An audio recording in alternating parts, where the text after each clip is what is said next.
Judas intenta abandonar. Las palabras de Jesús de Nazaret en la sinagoga de Naúm, como decía, fueron el principio del fin en su carrera como educador.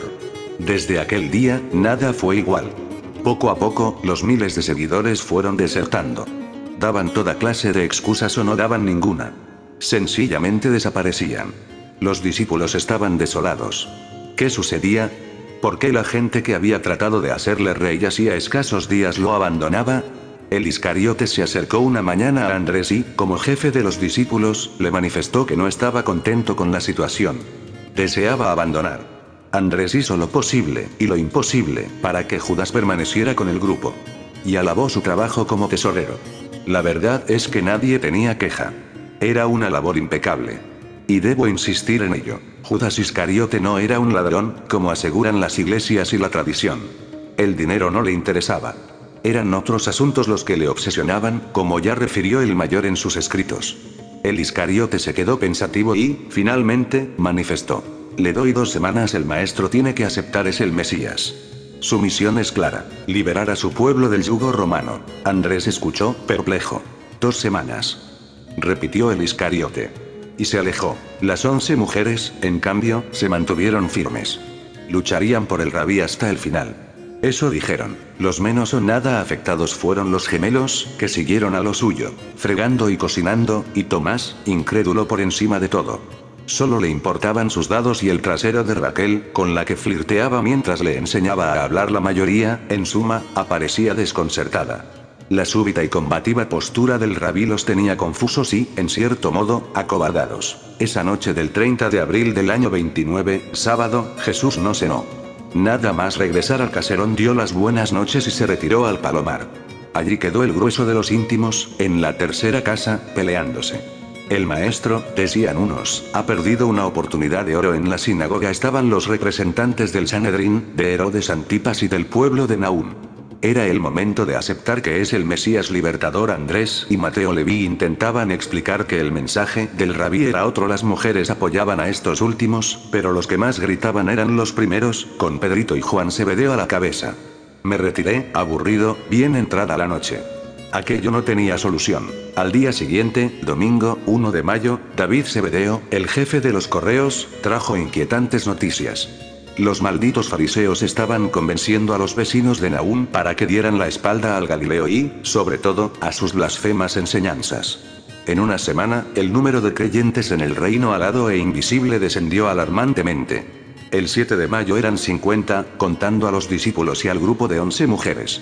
Pero volvamos a la mañana del 1 de mayo del año 29. Temprano, Jesús reunió a los íntimos y a las evangelistas en la tercera casa. Y les habló con sinceridad.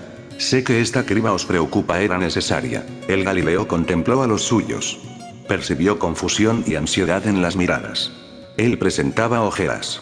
Supuse que no había dormido gran cosa. ¿Qué le preocupaba? Y prosiguió en tono amable. ¿Por qué habéis tropezado en mis palabras? Nadie contestó. ¿Por qué estáis llenos de miedo? Continuó. ¿Por qué os preocupa que hayan abandonado los seguidores mediocres? Tenemos un nuevo día por delante. Intentó animarlos. La gloria del Padre Azul nos aguarda. Pensó unos segundos y preguntó, ¿a quemarropa? ¿Qué haréis cuando el Hijo del Hombre os abandone? Pedro, espantado, se puso en pie y gritó. ¿Piensas abandonarnos? ¿A nosotros? El rabí sonrió sin ganas. Pedrito seguía sin entender, pero el Galileo explicó con más claridad.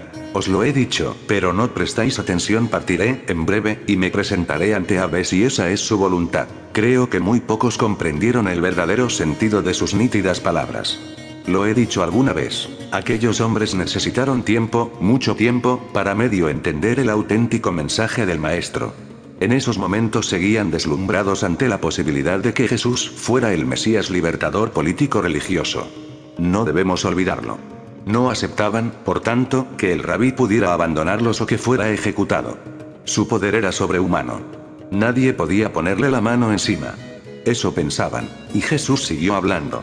Amigos, recordad lo que dije. Es el espíritu que reside en vuestras mentes el que da la vida. La carne solo sirve durante un pequeño trecho, y poco ánimo. No os he abandonado, ni pienso hacerlo. Hablaba de otro asunto, pero veo que no comprendéis. En fin, resumió, nos hemos quedado solos. Y Río, divertido. ¿Y vosotros?, preguntó ante el desconcierto general, ¿también queréis desertar? Palidecieron. Algunos negaron con la cabeza. El Iscariote se puso rojo. Fue la primera vez que lo vi enrojecer. Pero el maestro no había terminado. Y soltó la bomba. ¡Cuidado! Contemplad vuestra fe, uno de vosotros corre grave peligro. Andrés abrió la boca, desconcertado, pero no dijo nada. El que sí habló fue Pedrito, su hermano. Y lo hizo con vehemencia. Sí, Rabí, estamos tristes y perplejos ante la huida de tantos. Pero no te abandonaremos. Nos has enseñado palabras de vida eterna y sabemos que eres un enviado de Yahvé, bendito sea su nombre. Obviamente, solo Andrés entendió la alusión de Jesús al Iscariote, y los discípulos y las mujeres aplaudieron las encendidas palabras de Pedro. Empezaba a perfilarse como un líder nato. Judas Iscariote se alzó y, sin mediar palabra, salió de la tercera casa. Y siguieron llegando noticias preocupantes. Antipas había vuelto a reunirse con representantes del Sanedrín. Los fariseos, escribas y saduceos continuaban presionando al tetrarca para que firmara la orden de captura del carpintero loco. Pero Herodes Antipas rechazó la propuesta. Según Susana, Antipas creía que Jesús de Nazaret era el Bautista, resucitado. La mujer de Chusa decía que aquel miserable no creía en nada, pero le temía a todo. Y a Johanan más que a nadie cuando las castas sacerdotales acusaron a Antipas de ser amigo del Galileo y lo amenazaron con informar a Tiberio, el emperador. El tetrarca los echó a patadas de su palacio, en Tiberíades, y los llamó putas cornudas. Los problemas, en efecto, como decía Yu, se acercaban como lobos hambrientos. Te invito a suscribirte. Gracias.